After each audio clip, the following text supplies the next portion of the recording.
Senhor, dá-me a esperança para vencer minhas ilusões. Plantai em meu coração a semente do amor. E ajuda-me a fazer feliz o maior número de pessoas possível, para ampliar seus dias risonhos e resumir as noites tristonhas.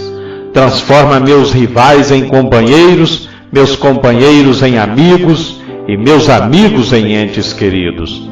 Não me deixes ser um cordeiro perante os fortes e nem um leão diante dos fracos. Dá-me o sabor de saber perdoar e afastai de mim o desejo da vingança. Que assim seja. Amém. Uma vez mais iniciamos o nosso dia com mais uma mensagem belíssima da parte de Deus para todos nós. Que possamos abrir o nosso coração e ouvir o que Jesus vem nos falar neste dia de hoje. Eu me chamo Luiz Cláudio, iniciamos agora a nossa liturgia diária. E a palavra que quero compartilhar com todos vocês neste dia de hoje, ela se encontra no livro do Evangelho de Mateus, no capítulo 18, do versículo 15 ao 20. Se ele te ouvir, tu ganharás o teu irmão. Naquele tempo, Jesus disse aos seus discípulos e hoje a cada um de nós: se o teu irmão pecar contra ti, vai corrigi-lo, mas em particular a sós contigo. Se ele te ouvir, tu ganhastes o teu irmão. Se ele não te ouvir, toma contigo mais uma ou duas pessoas, para que toda a questão seja decidida, sob a palavra de 2 ou 3 testemunhas. Se ele não vos der ouvido, dize-o à igreja.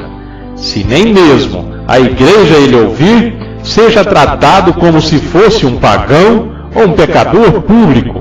Em verdade eu vos digo, tudo que ligardes na terra será ligado no céu, e tudo que desligardes na terra será desligado no céu. De novo eu vos digo, se 2 de vós estiverem de acordo na terra sobre qualquer coisa que quiserem pedir, isto vos será concedido por meu Pai que está nos céus.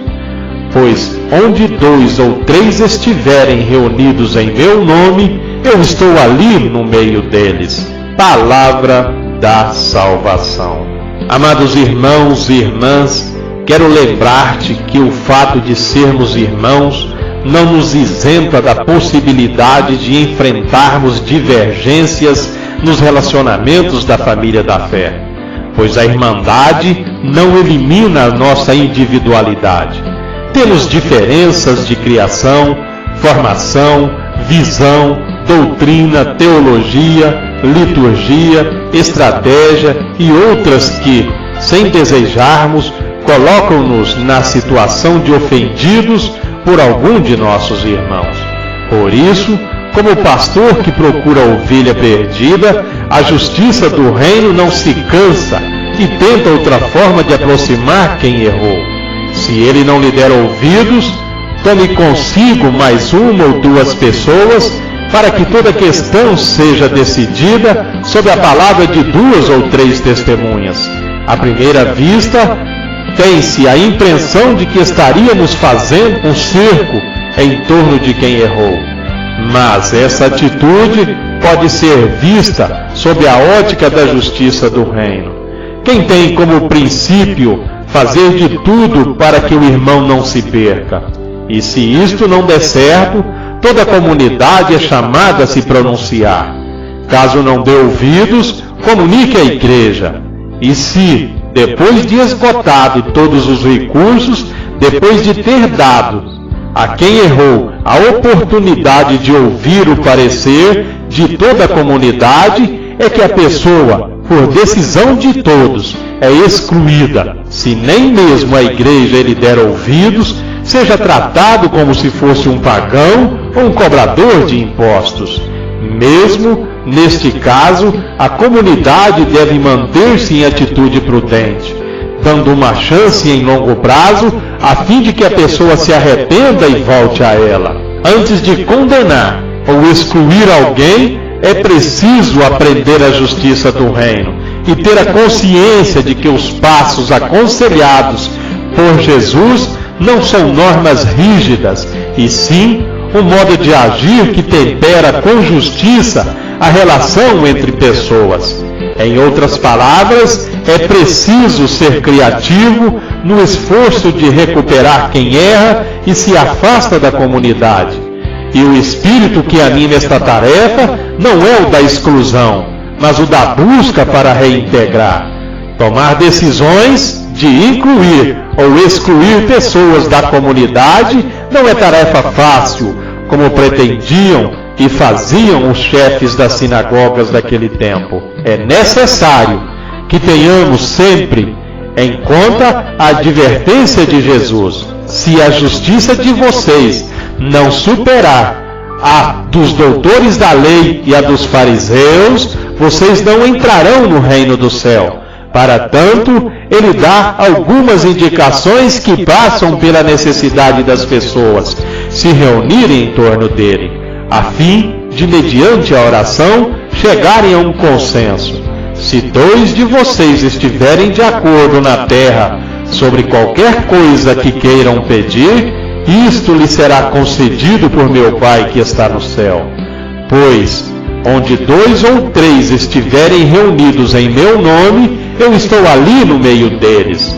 É urgente que a comunidade esteja sempre ligada a Cristo, pelo fato de que na comunidade existirem tensões entre os diversos grupos e problemas de convivência. Há irmãos que se julgam superiores a outros e que querem ocupar os primeiros lugares. Há irmãos que tomam atitudes prepotentes e que escandalizam os pobres e os débeis. Há irmãos que magoam e ofendem outros membros da comunidade. Há irmãos que têm dificuldade em perdoar as falhas e os erros dos outros. Somente estando em permanente sintonia com Jesus, que nos convida à simplicidade, à humildade, ao acolhimento dos pequenos, dos pobres e dos excluídos, ao perdão e ao amor, que conseguiremos vencer. Aliás, com Jesus e pela força da oração, tudo pode ser mudado. Só assim seremos uma comunidade verdadeiramente família de irmãos, que vivem em harmonia, que dá atenção aos pequenos e aos débeis, que escuta os apelos e os conselhos do Pai, e que vive no amor do Filho, animada pelo Espírito Santo.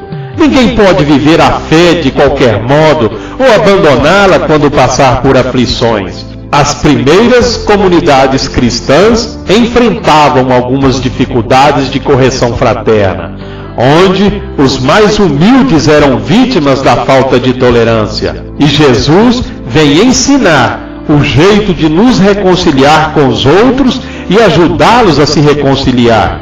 Esse é o caminho que todos nós e a nossa comunidade devemos percorrer. Não existe comunidade sem diversidade, nem diversidade sem divergência. Quando esta for detectada, os passos pessoais e comunitários precisam ser responsavelmente tomados na certeza de que é possível construir uma convergência em Deus, que proporciona unidade para ligar. Como os discípulos da comunidade de Jesus, somos autorizados a ligar a terra ao céu. Tudo fazendo para que, com a vontade de Deus, prevaleça sobre a vontade do homem. Unidade para acordar a autoridade que deve estar associada a uma espiritualidade que nos impulsiona a estabelecer parcerias de oração e acordos sobre as dificuldades no relacionamento, para as quais cremos sinceramente que o Pai seja capaz de sanar. Isto exige de nós a unidade para experimentar a presença de Jesus, construído e vivenciado o acordo terapêutico pela oração. Jesus assegura sua presença em nosso meio. A experiência cristã evidencia que, muitas vezes, não temos nenhum controle sobre o que fazem conosco, mas temos o controle sobre como reagiremos ao que nos foi feito. percorrer o caminho que vai da tristeza, da ofensa para a exigência da plenitude, da presença restauradora de Jesus.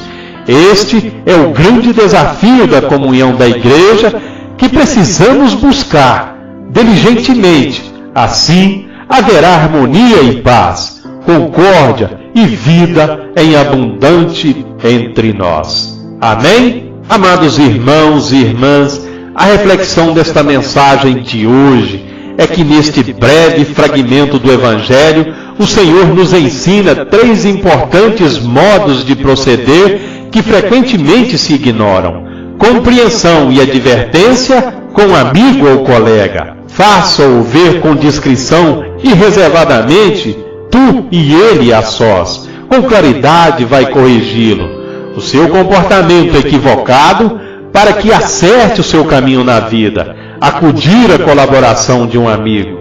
Se a primeira tentativa não deu certo, e se nem assim você consegue a sua conversão, e se seu pecado escandaliza, não duvide em exercer a denúncia profética e pública, que hoje pode ser uma carta ao diretor de uma publicação, uma manifestação pública ou um cartaz. Esta maneira de proceder é uma exigência que pesa para o mesmo que a prática e que frequentemente é ingrata ou incômoda.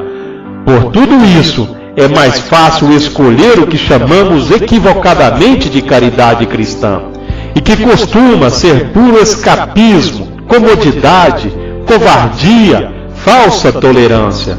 Na verdade, está reservada a mesma pena para os que fazem o mal e para aqueles o que o consentem. Todo cristão tem o direito de solicitar, pedir o perdão de Deus da sua igreja. O psicólogo, em um determinado momento, pode apaziguar o seu estado de ânimo. O psiquiatra, em um ato médico, pode conseguir vencer um transtorno endógeno. Ambas as atitudes são muito úteis, mas insuficientes para determinadas situações. Só Deus é capaz de perdoar, apagar e esquecer, pulverizar destruindo o pecado pessoal. E só sua igreja pode atar ou desatar comportamentos transcendendo a sentença no céu.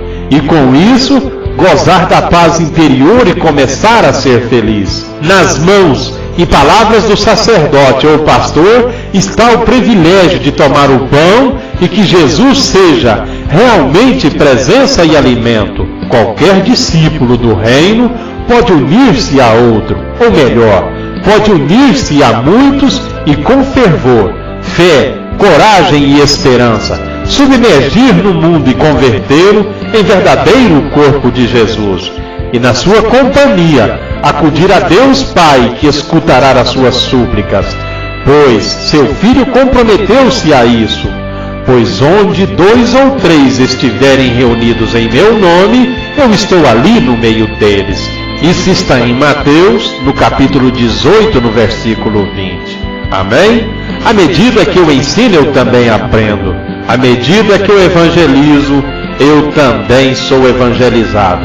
Que o Senhor te abençoe e te guarde. Que o Senhor faça resplandecer a luz do seu rosto sobre ti e tenha misericórdia de ti. Que o Senhor sobre ti levante o seu rosto e te dê a paz. E todo aquele que crê, diga amém. Que Deus, nosso Pai, venha sobre todos nós em mais esse dia de hoje e que nos abençoe a todos. Fiquem todos nas graças do nosso Deus. Que assim seja. Amém.